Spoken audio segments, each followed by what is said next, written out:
That's just something that I noticed going on to reality TV. I was like, oh, this is crazy. And I remember my mom was like shocked. Like that's always what like threw her off was like, these people are kind of mean. I was feeling confident until now. It's just heartbreaking to me because I know that he's feeling so much pressure. You've said this in the past. I think it was in an interview with your school's newspaper that being male born, you had all these pressures of a dancer to dance like a boy or do everything like a boy.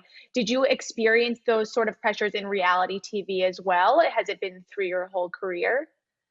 Yeah, I come from Phoenix, Arizona, and so I trained and grew up at a studio in Scottsdale, Arizona. And lucky for me, a lot of my teachers and my mentors when I was super young and starting dance were really not super keen on the gender norms and gender stereotypes. And so I was kind of like in dance, kind of living my best life, having the time of my life. And then I got these calls like, oh, you have to come audition for this new show that's on Lifetime. And I was like, all right, I'll go, I'll figure it out.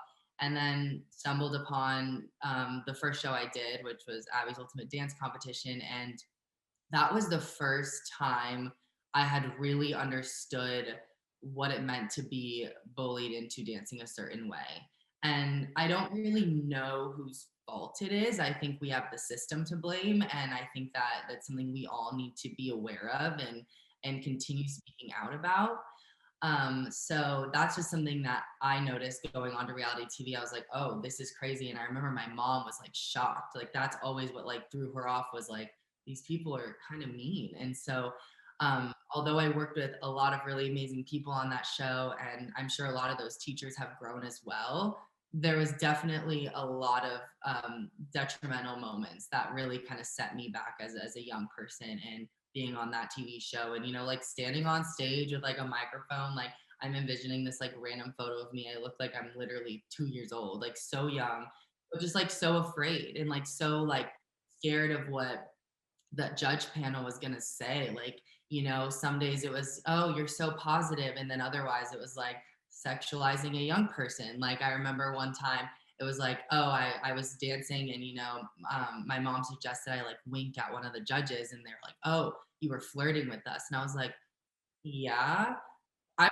13. Like I have no idea what that even means. And so it's just one of those things where like all these kids are like going through all this stuff and producing entertaining content, but you're like, as a kid, I was like, I don't really know what's going on. All I know is like, I just feel a little weird. And so it was a very interesting thing to go through on TV for sure. I can imagine, and it's very surprising too because you think the creative arts, the dance world would be so open-minded and accepting.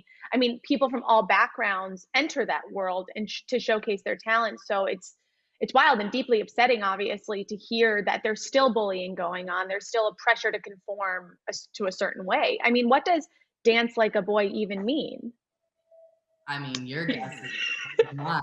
I feel like it's just, you know, I understand that, you know, dance is rooted in a lot of historical traditions and Hmm. historical ways of doing things. I mean, you think about ballet, it's been around for hundreds of years. And Yeah. so it's something that we all just need to be aware of, and something like, okay, we all grew up this one way. Maybe I was, you know, bullied into dancing this way. I was told this, it made me upset, but then stop it there. You know, don't pass it down to the next generation of like Hmm. young people. Like if you understand that there's a problem, then let's fix it. And that's always been something for me is I am so grateful for my time at USC and my time creating my company, because I've really learned how to look at a system that isn't built to include you and then figure out a way to rebuild it and restructure it to include everyone in the room.